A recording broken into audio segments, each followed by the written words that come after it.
Wefewo kwongera okutumbula ebyobulambuzi n'okwongera ku muwendo gw'abo ababyettanira wano mu ggwanga ate waliwo ebipya gavumenti byerese mu ngeri ya owuwo yeewuwo evvivi likutikka ekinywa ky'enku.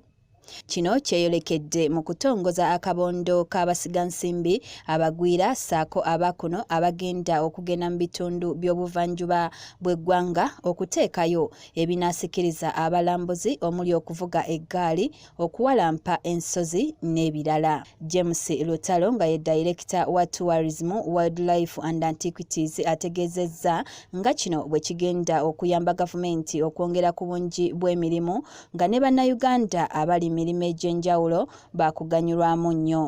Okujjako kw'abalambuzi nga beeyongeddeko okuva mu Kingdom ya Netherlands kuba kuyambye gavumenti ne bannayuganda mu kwongera emirimu, mu kwongera akatale k'ebintu bannayuganda bye balina. Ayongeddeko nti n'ensimbi Uganda zebadde eyingiza mu byobulambuzi zakwekubisaamu emirundi n'emirundi olwo nate Uganda esobole okukola ku byetaago byayo ebirala byerina. Abaddaaki bwe banajja ssente ze baleeta ze zimu ze tukwata ne tugenda ebweru ne tukola ki? Tusobola okugula eddagala, tusobola okukola ebyo byonna bye tukozesa. Martin Hala akulira ekitongole kya Eye Opener Works ekiwoomye omutwe mu nteekateeka eno atubuulidde ebyobulambuzi bye bagenda okuteekako essira na lwaki babitutte mu bitundu by'obuvanjuba. So as a combination of 7 companies with our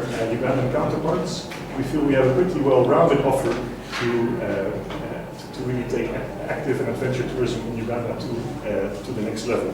Ate okusinziira ku ambassador wa Budaaki wano mu ggwanga Henk Jan Keka, ensimbi eziri eyo mu euro 9 ze zigenda okuteekebwa mu byobulambuzi bino nga zaakuteekebwamu kampuni 7 okuva mu ggwanga lya Budaaki.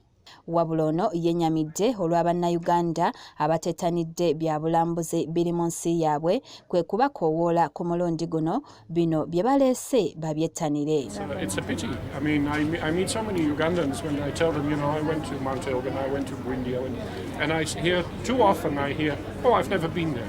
So I'm calling also upon all Ugandans to explore and discover their own beautiful country. Gwo omuwendo gw'abalambuzi abasuubirwa okubyettanira okuva mu ggwanga lya Budaaki buli mwaka guli eyo mu 10 n'okudda waggulu, wabula nga n'abalala okuva mawanga amalala nabo baanirizibwa.